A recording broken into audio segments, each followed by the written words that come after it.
บอกว่าจะกินสปาเกตตี้ไงแต่ว่ายูไม่สั่งสปาเกตตี้ก็ได้ไงก็ผิดแล้วไงยูยังบอกเลยว่าก็ยูไอบอกว่าอะไรก็ได้อะอะไรก็ได้ก็ผมก็คิดไม่ออกก็หัวร้อนเลย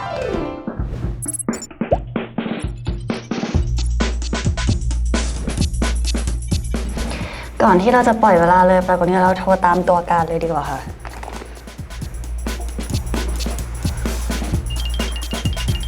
มาเลยไหมเข้ามาเลยไหมจะได้ถ่ายมาเร็วสวัสดีค่ะสวัสดีครับผมเจครับต้าเหนิงค่ะยินดีต้อนรับเข้าสู่รายการ CCND ค่ะซึ่งวันนี้นะครับเราก็จะมาพูดคุยเรื่องเกี่ยวกับที่ทุกคนไม่รู้เกี่ยวกับเรา2คนนะครับเรามาเริ่มที่เรื่องแรกกันเลยครับไม่รู้ว่าทุกคนอยากจะรู้จริงๆหรือเปล่าเรื่องอะไรครับเรื่องอะไรเราจะเริ่มจากเรื่องอะไรแล้วแต่คุณเราจะเริ่มจากเรื่องพิซซ่าแล้วกันครับ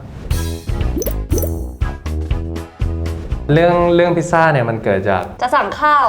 าวมากินด้วยกันแล้วก็ผมก็เลยคิดว่าแบบผมจะสั่งพิซซ่ามากินผมก็เลยโทรหาหนึ่งว่า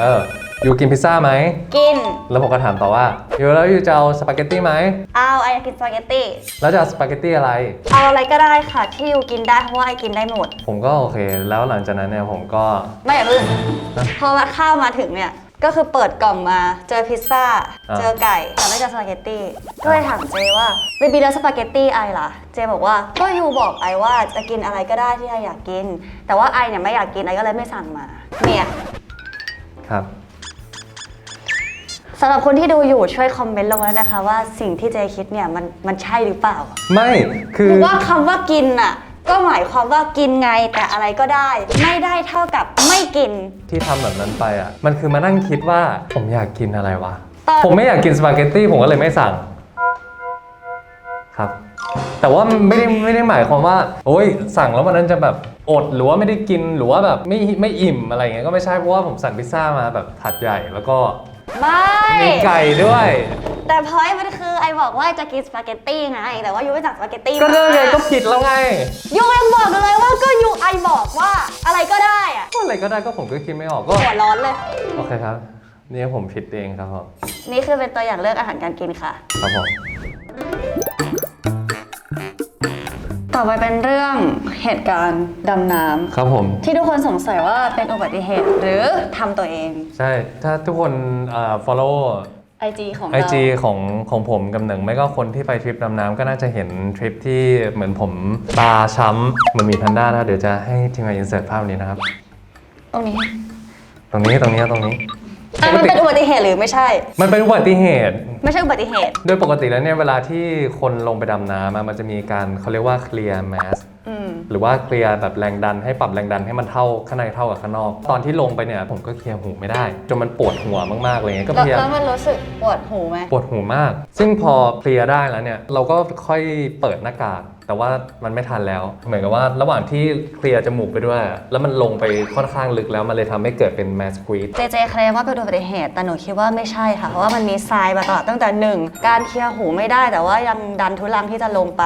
2ปวดหูแล้วแต่ก็ยังไม่บอกว่าไม่โอเคให้ทุกคนหยุด3ตาเนี่ยรู้สึกแล้วว่ามันดันแบบมากๆอ่ะแต่ก็ยังไม่หยุดเพราะฉะนั้นสิ่งเนี้ยไม่ใช่อุบัติเหตุแต่ว่าเป็นความผิดพลาดส่วนตัวของเจค่ะสำหรับใครที่ดำน้ำแล้วเกิดเหตุการณ์แบบนี้อย่าฝืนลงไปนะคะอันนี้มันก็เป็นปัญหาส่วนบุคคลเนี่ยคุณก็จะมาพูดหนีไม่ได้ครับคุณต้นหนึ่งกัญญาวีไม่ใช่แต่ละคนเนี่ยมันก็จะมีปัญหาในการดำน้ำที่มันไม่เหมือนกันแล้วจริงๆคิดว่าตัวเองตีขาขึ้นไปปะตีไม่อยู่เท่าเดิมเลยเว้ยอยู่ลงเรื่อยๆด้วยตีเพราะว่าอยู่กับครูหุยด้วยแต่ไอลอยรออยู่อ่ะอยู่ลงไปก่อนอยู่ไม่ได้ลอยรอจังหวะที่ไอเคหูได้แล้วไอลงถึงพื้นอยู่ไปนู่นแล้วเอาเหรอลืมรอเหรอประมาณนี้ก็เลยคิดว่าสิ่งนี้ไม่ใช่อุบัติเหตุแต่เป็นอุบัติเหตุครับเป็นอุบัติเหตุแน่นอนทุกคนเดี๋ยวให้ทุกคนตัดสินข้างล่างเรื่องต่อไปครับเรื่องความเจ็บป่วยโอเวอร์ของผมคุณเริ่มก่อนเลยแล้วเดี๋ยวผมจะซัดทีเดียวโอ้โหแกจะมาซัดพูดเลยคือเจเนี่ยเจ็บป่วยแค่10เนี่ยแต่ว่าอาการที่แสดงออกเนี่ยเหมือนการพูดของเจการบอกของเจเนี่ยจะไปอยู่ที่100ค่ะมีวันนึงไปกินข้าวกับเพื่อนเดินตกบันไดปะข้อเท้าพลิกแต่ว่าตอนไปหาหมอคือล้อเหมือนแบบขาหักไปแล้วอะเหมือนขาขาดไปแล้วอะคือเจ็บมากทุกอย่างมันทรมานไปหมดแต่จริงแค่เท้าพลิกอะไรอย่างเงี้ยแต่มันเจ็บจริงๆเดี๋ยวก่อนคุณอยู่ที่เรื่องนี้ก่อนเลยตอนที่ตกบันไดผมก็รู้แล้วว่าแบบข้อเท้ าผมพักแน่นอน มันต้องเป็นอะไรสักอย่างแน่ๆเพราะว่ามันเจ็บมากเจ็บแบบเจ็บอะแล้วคือสภาพผมอะแล้วผมก็จำได้ว่าท่าตัวเองอะไปอยู่อย่างเงี้ย นอนสวยนะ สภาพผมก็คือตะเกียกตะกายขึ้นมา แล้วก็รู้แล้วว่าเท้าลงน้ำหนักไม่ได้แต่ผมก็คิดว่าไม่เป็นไรหรอกแล้วผมก็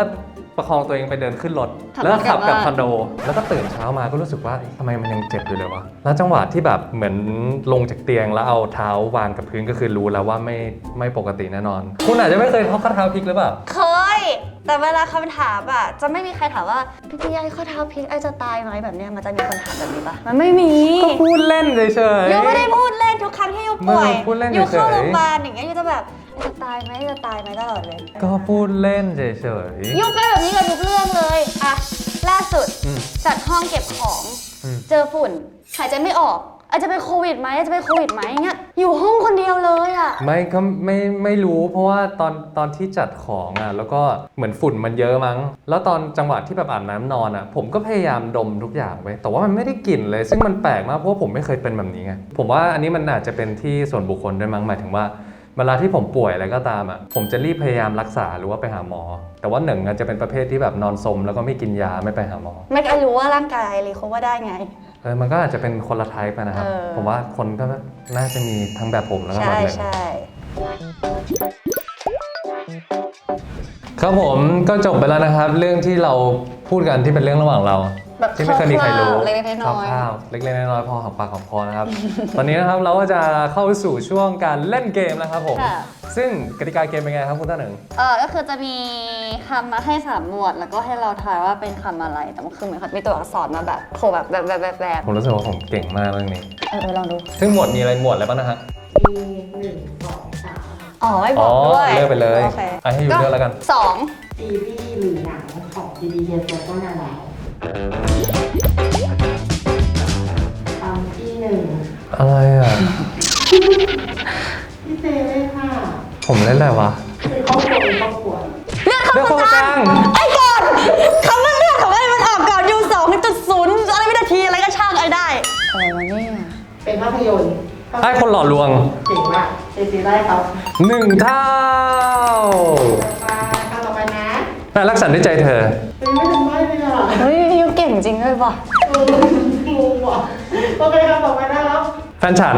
อุ้ยต่อไปLast Summer ไม่ใช่ฮอร์โมนวัยวุ่น4-1แบงค์แล้วอ่ะมีเกมอื่นไหมอ่ะต่อไปนะอะไรอ่ะแบล็คเอาท์เก่งมากโอเคครับต่อไปครับน้องพี่ที่รักเฮ้ยมันเห็นได้ไงว่ามีงอทอรอมันได้ยังไงเนี่ยโอเคไอ้พี่มาแล้วพี่ไอ้มาก่อนไอ้ก่อนไม่63เป็นหนังที่ไอเล่นก็แหละเจ๋งมากเสียงดังทำไมอ่ะนี่คือจำไม่ได้แล้ววะอะไรวะพี่เดี๋ยวต้องรู้นะรักฉุกเฉินในฉุกเฉินเหรอคะถูกต้องค่ะ5แพร่งตกใจข้อต่อไปนะครับ ATM ก็รักเหรอคะไม่ใช่เหรอไม่ใช่เห็น TM แล้วเราวันนี้แล้วนะแกรนด์แมนอะคาเดมี่เรดี้ตัวซี่ถูกต้องค่ะเป็นทั้งหนังและเป็นละครฉลาดเกมโกงถูกต้องค่ะ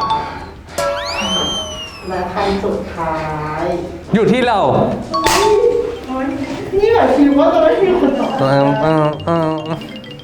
รอบนี้เป็นเจชนะไปด้วยคะแนน10-6นะครับหมวดที่3ครับหมวดที่3จะเป็นชื่อเพลงนาราบุรีโอ๊ยแล้วมันจะไปได้ยังไงหนูอ่ะพูดเลยว่าผมไม่มีทางแพ้คำที่1ไม่ใบด้วยอะไรอ่ะมันมีเพลงที่ชื่อเพลงยาวขนาดนี้เลยเหรอโลมาไม่ใช่ปะไม่ใช่ป่าถูกต้องคำต่อไปกีดกันเก่งมากเฮ้ยมาว่ะเอาว่ะคำต่อไปดีเก่งมากแล้วเพลงต่อไปครับคุยไปก่อนหมดแล้ว2 เท่านะครับเพลงใหม่อ๋อเพลงเมื่อวานก็นานไป แบงค์แบงค์ไปเลย กับซีรีส์ ซีรีส์เรื่องไหนคะ แปลรักไม่ปล่อยมือ ถูกต้องร้อง4 คนมีพี่เป๊กมาแจมด้วย มันดีเลยเหรอ ถูกต้อง ใครจะไปรู้ เพลงเจเหรอ โตเจ๊ ระเบียง ถูกต้องค่ะ ไม่ปล่อยไม่ใช่ ไม่เป็นไรหรอกเหรอ ถูกต้องค่ะเพลงนี้ภาษาอังกฤษนี้เยอะมาก You are my everything ถูกต้องค่ะน้องคู่ พีกินเหรอ ผู้หญิงผู้ชาย รักติดเซเลน ถูกต้องค่ะ เมื่อกี้แบงค์เลยอ่ะได้แต่เพลงบิวกินอ่ะ เพลงเจอ่ะเจวฟีดอ่ะ เอ่อ เจวฟีดมีเวอร์ชันพิเศษด้วยค่ะ คิดชื่อเพลงไม่ออก เพลงไอ้ไก่กินอ่ะ เรียกเพลงมานะ กดในใจ แล้วเพลงสุดท้าย ห่มผ้า โอ้เจ๊มาอย่างนี้น้ำหนึ่งชนะ เมื่อกี้ผมชนะคุณขาดลอยคุณอย่าเพิ่งดีใจ คุณตั้งหนึ่งกันยาวี ชนะก็โอเคแล้ว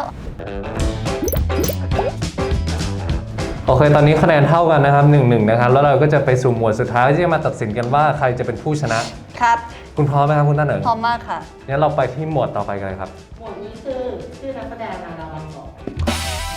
รูปที่ส่งเหมือนกัน สกาย ถูกต้องใส่แว่น ท็อป ท็อป แท็ แท็ บบ ท็อปแท็บ ไอออกก่อนเขาบอกของไอมันออกก่อน และต่อไปครับ บ้านไหนบ้านไหน สัตวแพทย์ ไม่เอก ผู้หญิง ฟลัน ถูกต้องค่ะและต่อไป ริว ริว เดได้นะ พี่พี่ โอเค แพลวใครอ่ะ แก่สุด ซันดี้อุ้ยโดนด่าว่ะ ตัว ใครอ่ะ น้อยน้องเด็กน้อย นานาไอ้ก่อนไอ้ก่อน ไอ้ก่อนไอ้ก่อน เขามันละมันออกก่อนของไอ้อ่ะ เหลือปะเหลือ เห็นไหม ต่อไปครับ ใครคะใบหน่อย ลูกชมเป๊ก จูเลีย ถูกผู้หญิง มันจะเหลือใครบ้างวะ เหลือใครบ้างนะสาวโอ้ เบล และ ไอ ไม่ใช่ ไม่ใช่ ใช่ครับ ปอนไม่ใช่ ใครอ่ะ มีหมาด้วยคนนี้ ใครจะไม่รู้อะครับ กล้าหมาตัวเล็กเล็กกล้าเออ โอ้ เบยพี่มิก บิวกิน นะครับและคนสุดท้ายน้องผู้ชาย น้องชื่ออะไรวะ เดี๋ยวนะเดี๋ยว ใครเล่นแปลรักน้องเล็ก ก็มีบิวกินพีพี มีคนนึง มี คุณพล สรุปอันนี้ก็คือเหนือชนะไป11 ต่อ ลอยพอไหมคะคุณเจเจ เย้แล้วผลจากเกมเมื่อกี้นะครับต้าเหนิงก็ชนะไป2 ใน 3 นะครับ ก็ถือว่าต้าเหนิงเป็นผู้ชนะไปนะครับสำหรับเกมนี้ ก็บอกแล้วว่าอย่าเพิ่งรีบโม้ตั้งแต่แรก เป็นไงอะ ผมก็ไม่มีปัญหาแล้วผมพร้อมที่จะแพ้คุณอยู่แล้ว โอเค ณต้าเหนิงกัน โอ อยู่ เค ดี แต่คุณเนี่ยต้องมีบทลงโทษสำหรับคุณนะคะ ครับผมซึ่งบทลงโทษเนี่ยก็คือ คุณเนี่ยจะ จะ ต้อง ให้ผมเซลฟี่หน้าตลกๆ แล้วเดี๋ยวก็จะเอาไปลงในอินสตาแกรมนาดาวบางกอกนะครับผม แบบใกล้แบบไกลให้กดให้คุณค่ะ โอเค ไม่เห็นตลกเลยยัง ทำ ไม่ หน้าไงดีวะ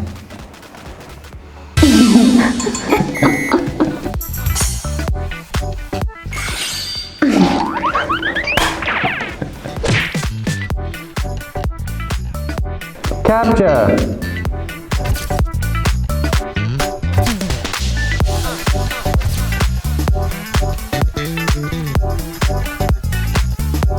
ครับผมก็ขอบคุณทุกคนมากๆนะครับ ที่ติดตาม CCND นะครับของ ค่ะ เจเจต้าเหนึ่งนะครับผมเนก็